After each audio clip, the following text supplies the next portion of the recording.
Assalamualaikum warahmatullahi wabarakatuh.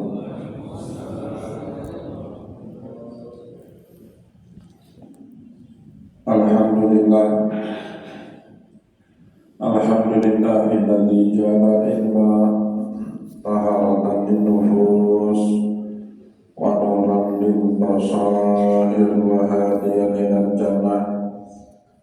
Asyhadu an la ilaha illallah wahdahu la syarika lah wa asyhadu anna Muhammadan abduhu wa rasuluhu shadiqul burhan. Allahumma sholli wa sallim ala rasulika karim Muhammad sallallahu alaihi wasallam wa ala alihi wa ashabihi wa man tabi'ahu bi ihsanin ila yaumiddin. Summa amma ba'du.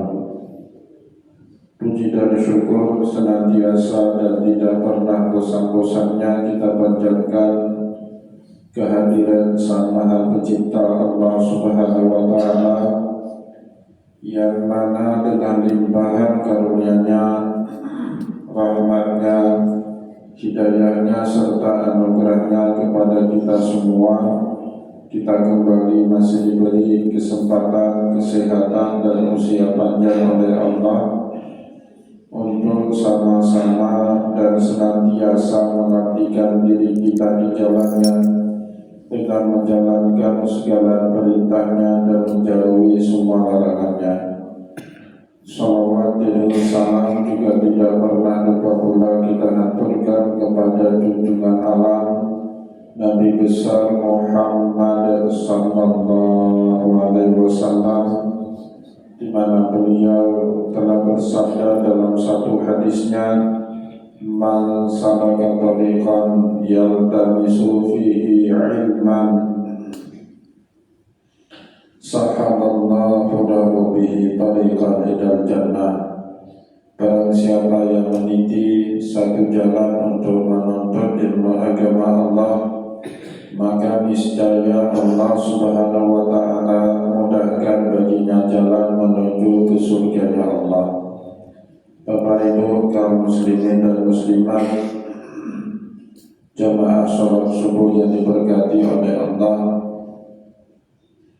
mari pada kesempatan subuh yang penuh dengan keberkahan ini, sambil kembali kita niat iktikaf di rumah Allah, mari sama-sama kita kembali melanjutkan pengajian tasawuf kita dengan kitab Al-Hikam karya Imam Ibnu Athaillah Iskandari rahimahullahu ta'ala anhu.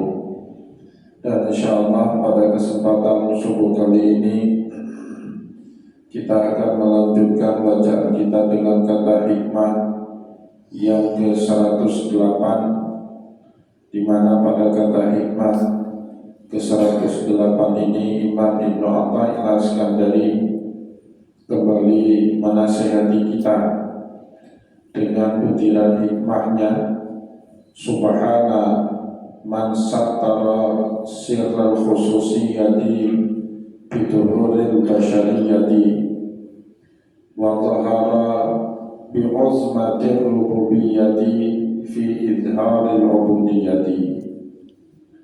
Imam Ibnu Athaillah di dalam kata hikmah ke-108 mengatakan kepada kita, subhana, maha suci Allah.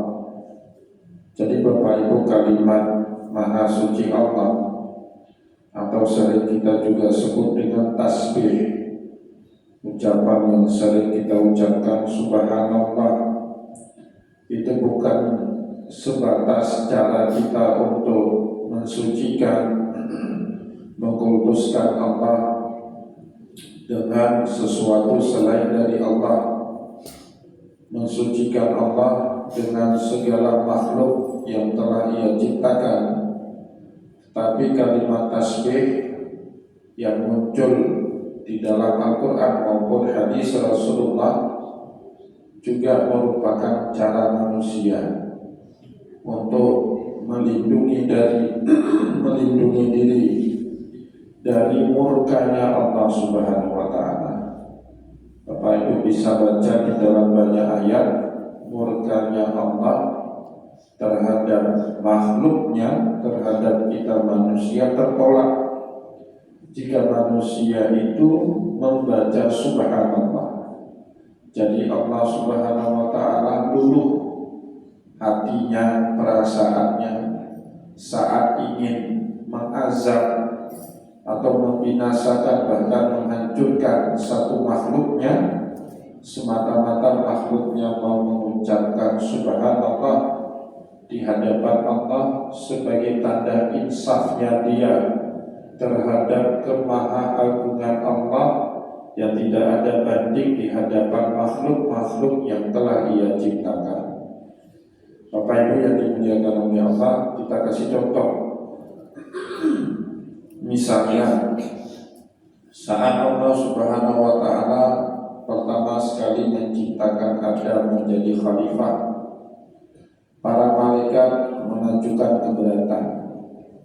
Dalam relasi makhluk dengan Khalik, malaikat itu tidak punya hak mengajukan keberatan yang menjadi wewenang penuh Allah Subhanahu wa ta'ala. Terserah Allah mau menciptakan siapa dan apa, dan juga terserah Allah mau menjadikan siapa menjadi khalifah dan siapa yang menjadi makhluk yang dipimpin oleh khalifah ini, itu terserah Allah.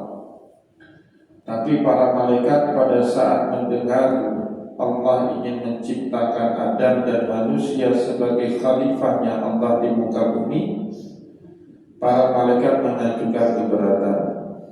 Qalu ataj'alu fiha may yusidu fiha wa yasfiku dima. Ya Allah, buat apa Engkau menciptakan makhluk yang gemarnya membuat kerusakan dan penumpahan darah? Untuk membuktikan bahwasanya Adam punya kapasitas dan lebih layak menjadi khalifah dibandingkan para malaikat, Allah mengajarkan kepada Nabiullah Adam seperangkat pengetahuan. Wa 'allama Adamal asma'a kullaha tsumma 'aradahum 'alal malaikah.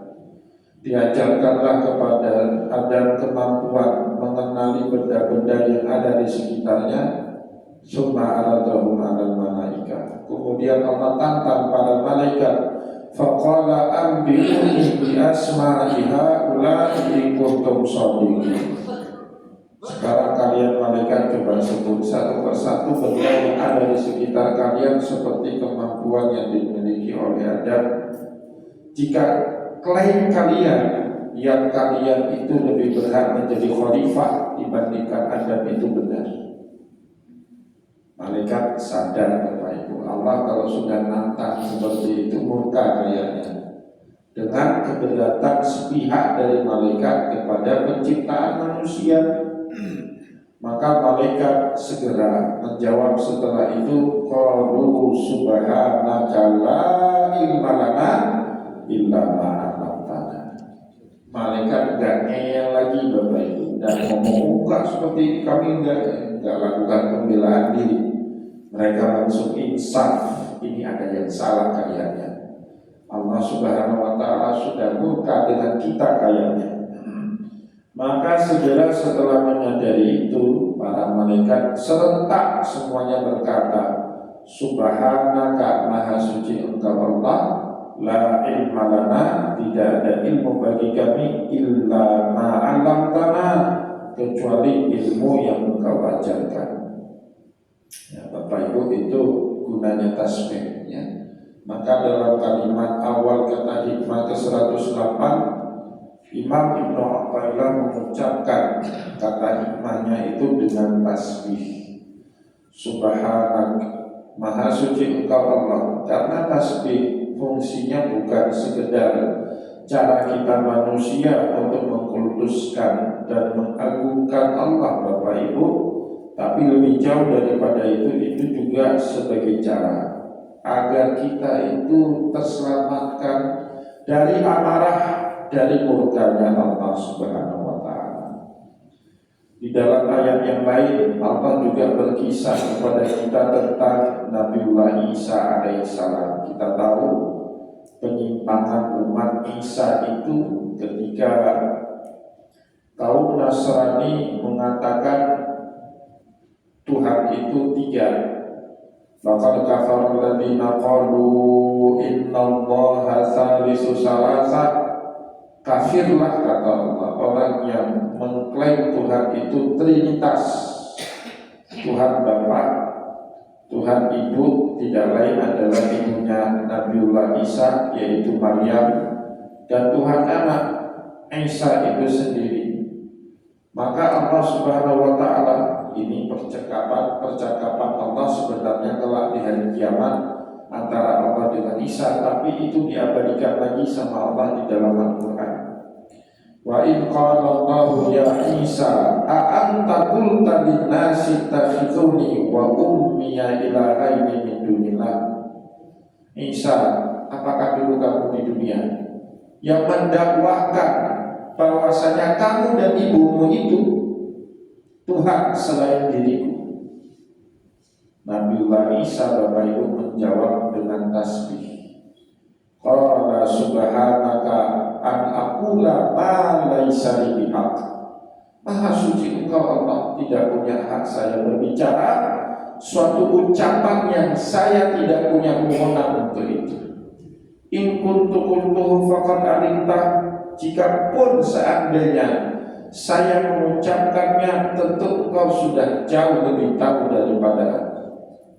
Nah, maka Bapak Ibu, Nabiullah Musa, Nabiullah Isa menjawab interviewnya Allah itu dengan tasbih. Jadi bapak-bapak, ibu-ibu yang banyak dosa di alam barzakh, waktu ditanya sama malaikat Munkar dan Nakir, dia menjawab subhanallah, subhanallah, subhanallah. Malah bukan siapa ya nama Tuhan kita dulu. Dan subhanallah, subhanallah. Wa nabiyuka subhanallah, subhanallah. Nah, itu tidak bisa dia mengazab kita Bapak Ibu selama kita tahu cara mengkultuskan, memujikan dan mengagungkan Allah dengan kalimat tasbih. Bahkan lebih terang lagi kalau Bapak Ibu buka surat As-Saffat. Wa inna Yunusa laminal mursalin. Yunus itu termasuk nabi utusan kami. Id abadha ilal fulkil masyhur, saat dia melarikan diri karena gerak kepada umat yang tidak mau menerima dakwahnya. Fasahama fakana minal munhadin, naiklah dia ke sebuah kapal yang sesak penuh dengan penumpang dan barang, diundi dan termasuk orang yang kena undian untuk dibuang ke lautan. Faltaqamahul hutu wa huwa mulim, setelah dicampakkan atau dibuang dia ke lautan, datanglah satu ekor ikan paus besar menerkam Nabiullah Yunus alaihissalam. Falaula annahu kana minal musabbihin, seandainya si Yunus ini, kata Allah, bukan termasuk orang-orang yang senang bertasbih, lala bisa fi batnihi ila yaumil ba'ts, pasti dia akan berakhir mati di dalam ikan perut paus itu sampai kelak dibangkitkan kembali sama Allah. Apa yang membuat Nabiullah Yunus alaihi salam selamat dari perut ikan paus? Tasbihnya Bapak Ibu. Allah ucapkan itu dalam Al-Quran. Falaula annahu kana minal musabbihin, kalaulah dia bukan termasuk orang-orang yang bertasbih. Apa tasbihnya Nabiullah Yunus? La ilaha illa anta subhanaka inni kuntu minadh dhalimin. Dan ternyata betul Bapak. Saya sering coba praktek. Baru-baru ini ada pertandingan badminton persahabatan. Datang orang dari rumah sakit umum Sigli ke Banda Aceh, Pak. Ajak tanding badminton. Saya tanya sama teman-teman, gimana itu permainan badmintonnya teman-teman kita rumah sakit Sigli? Oh, hebat-hebat Pak Ustaz, di atas kita itu. Oh ya. Mainlah kita badminton Bapak Ibu. Memang betul skillnya di atas kami. Poinnya sudah 18-10, kami tinggal 8 poin Pak. Ya, saya doa ya Allah jangan buat saya malu. Akhirnya menang Pak. Dengan tasbih Allah Subhanahu Wa Taala tidak mau membiarkan kita malu itu dengan tasbih. Jadi Bapak Ibu kalau grogi menghadapi masalah banyak-banyak tasbih saja. Allah Subhanahu Wa Taala insya Allah gak akan buat kita malu selama mulut kita itu, hati kita itu, perasaan kita itu bertasbih kepada Allah Subhanahu Wa Taala. Itu gunanya tasbih dalam kehidupan, bukan semata-mata kita mengagungkan Allah, karena pengagungan kita, pengkultusan kita kepada Allah itulah yang membuat Allah hilang murkanya. Allah tidak lagi marah kepada kita umat manusia selama kita mengucapkan tasbih. Maka Bapak Ibu dalam kata hikmah ke-108 ini Imam Ibnu Athaillah menjelaskan kepada kita, Subhanah, Maha suci Engkau Allah, man sattara sirral khususiyati bituhuril basyariyati. Bagi Maha suci Allah yang telah menutup rahasia kekhususan hambanya dengan menampakkan kemanusiaan daripada hambanya. Jadi orang-orang soleh itu Bapak Ibu tidak menampakkan dirinya soleh. Orang yang tidak soleh atau yang setengah soleh lah yang pamer kesolehan. Itu Bapak Ibu. Coba lihat orang-orang yang betul-betul pintar itu lebih banyak diam. Tapi yang suka demo, yang berorasi sana sini itu kan mahasiswa setengah pintar atau bahkan bodoh mahasiswa itu. Yang senang demo itu kan mahasiswa yang IPK-nya di bawah 3. Yang suka balap-balapan di jalan Bapak Ibu, yang ditangkap sama Pak Polisi tiap hari itu orang yang baru bisa bawa motor. Valentino Rossi pembalap profesional, mau nggak dia nunjukin skill balapnya itu? Enggak mau dia. Tapi orang yang suka pamer itu ya tadi orang bodoh atau setengah bodoh. Nah begitu juga Bapak Ibu, orang yang punya rahasia keistimewaan tertentu dari Allah, ditutupi rahasia keistimewaan itu sama Allah, bituhuril basyariyati, dengan dinampakkan sifat-sifat kebasyariahan manusia. Nampak dia seperti manusia pada umumnya, tidak nampak lebih. Itu cara Allah Subhanahu Wa Taala melindungi mereka dari banyak hal. Melindungi mereka dari riya, melindungi mereka dari dari keinginan jahat sesama manusia kepada mereka, ya. Bagaimana cara Allah Subhanahu Wa Taala menutupinya? Man sattara sirral khususiyati bituhuril basyariyati. Maha suci Engkau Allah yang telah menutup rahasia kekhususan hamba-hambanya tertentu, bituhuril basyariyati, dengan dinampakkan sifat kemanusiaannya sehingga dia tidak nampak berbeda dengan manusia pada umumnya. Rasulullah Bapak Ibu sebagai contoh, tidak ada yang khilaf kalau orang yang paling mulia di muka bumi ini di sisi Allah adalah Nabi kita Muhammad. Beliau Nabi, beliau Rasul, bahkan panglima dan penghulunya semua Nabi. Tapi keseharian beliau tidak ada bedanya seperti masyarakat pada umumnya. Hijrah Nabi kita dari kota Mekah ke kota Madinah.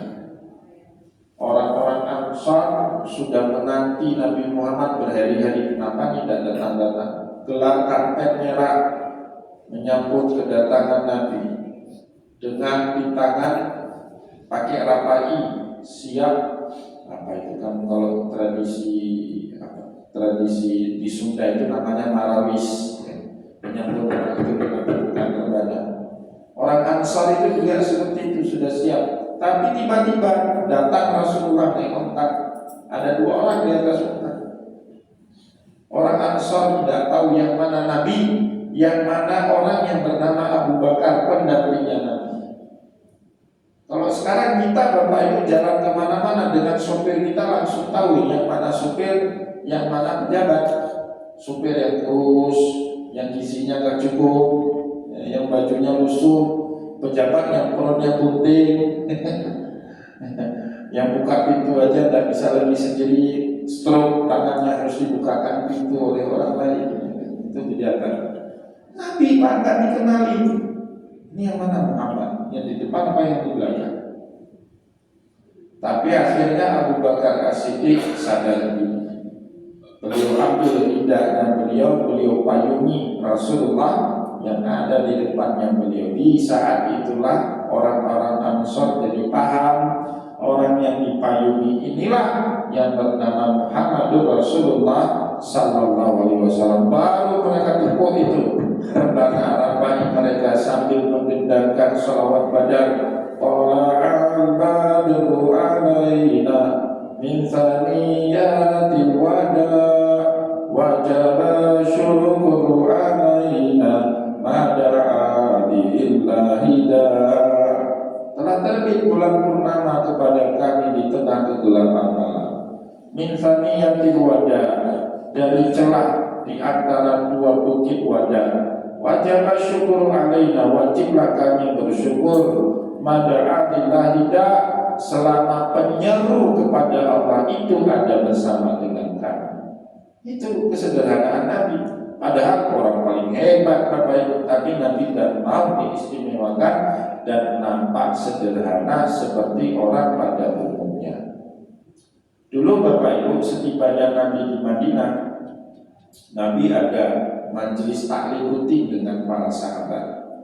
Duduknya lesehan, sama tinggi dengan sahabat-sahabat yang lain. Ya, nggak ada suatu tempat khusus seperti meja yang saya duduk ini, tidak ada dulu Bapak Ibu. Sampai suatu hari datang orang Arabi, Arab Badui ke Masjid Nabawi. Dia lihat kanan kiri, akhirnya dengan suara keras dia bertanya, ayyukum Muhammad? Siapa di antara kalian ini yang bernama Muhammad? Karena kan nggak tahu Bapak duduknya sama tinggi.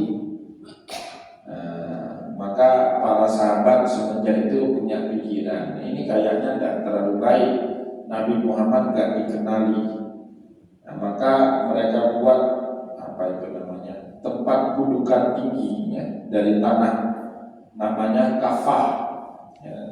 Dari tanah ada dudukan tinggi, kemudian Nabi Muhammad belakangan kalau pengajian duduk di tempat itu. Maka belakangan Bapak Ibu, karena Rasulullah melakukan seperti itu, sunnah kalau di taklim itu guru yang memberikannya duduk agak sedikit tinggi dibandingkan jamaahnya, karena meniru Nabi Muhammad SAW tadi. Pernah juga Nabi Muhammad satu hari diundang makan sama sahabat. Tuan rumah pertama sekali lihat Nabi kagum dia. Karena kagumnya dia menjadi salah nikah, menjadi tidak percaya diri di hadapan kewibawaan dengan Nabi. Karena dia salah nikah, nggak tenang, ditepuk pundaknya sama Nabi. Tamahal ya fulan, udah tenang aja kamu, saya ini lastu bimalakin. Aku ini bukan raja yang patut kau sembah-sembah, kau bungkuk-bungkukkan badan. Kau takuti aku ini lastu bimalakin, saya ini bukan raja. Wa innama ana rajulun imra'atun min Quraisy kana taqulul kadir. Saya ini cuma seorang anak laki-laki dari seorang wanita Quraisy yang sehari-harinya makan daging kering sama seperti makanan yang kalian konsumsi. Makanan rakyat di zaman itu Pak, daging kering. Kalau bahasa orang Aceh Rayanya sibalu. Itu apa nih sibalu? Rupiah sibalu. Tahu? Yang Aceh Raya pasti tahu. Sibalu itu daging yang dijemur, dikasih garam, dikeringkan. Biasanya makanan kita waktu puasa, waktu sahur, orang Aceh Raya dulu itu goreng sibalu itu makan. Itu makanan rakyat. Kenapa dikeringkan? Supaya awet, tahan lama, Pak. Makanan rakyat. Rasulullah bilang, tidak usah takut, saya bukan raja, saya anak seorang wanita Quraisy, sama seperti kalian ini. Sehari-hari makanannya juga sama seperti kalian. Jadi Bapak Ibu yang dimuliakan oleh Allah, itulah yang kelak di dalam Islamnya ada satu aliran tarekat namanya Malamatiyah. Malamatiyah itu Bapak Ibu, dosa dalam tarekat itu dosa besar. Bagi yang masuk tarekat itu apa? Menampakkan kesolehan, menyembunyikan dosa dan maksiat, itu dosa besar dalam tarekat itu. Maka orang Malamatiyah itu Bapak Ibu, mereka melakukan sebaliknya, menampakkan diri seolah-olah paling hina. Padahal di balik itu dialah orang yang paling taat dan soleh kepada Allah. Tak mau nampak dia kesolehannya. Itu nama tarekatnya Malamatiyah. Diambil dari firman Allah surat Al-Maidah ayat 36. Ya ayyuhalladzina amanu may yartadda minkum an dinihi fasawfa ya'tillahu biqaumin yuhibbuhum wa yuhibbunahu azillatin 'alal mu'minina 'izzatin 'alal kafirina yujahiduna fi sabilillah wa la yakhafuna lawmata laim. Dari kata wa la yakhafuna lawmata laim inilah muncul istilah Malamatiyah. Ya ayyuhalladzina amanu, kata Allah di dalam ayat tadi, wahai orang-orang yang beriman, may yartadda minkum an dini, barang siapa di antara kalian murtad dari agamanya, fasawfa ya'tillahu biqaumin yuhibbuhum wa yuhibbunah, pasti Allah akan ganti kaum murtadin itu dengan satu kaum yang mereka mencintai Allah, dan juga sebaliknya Allah juga mencintai mereka.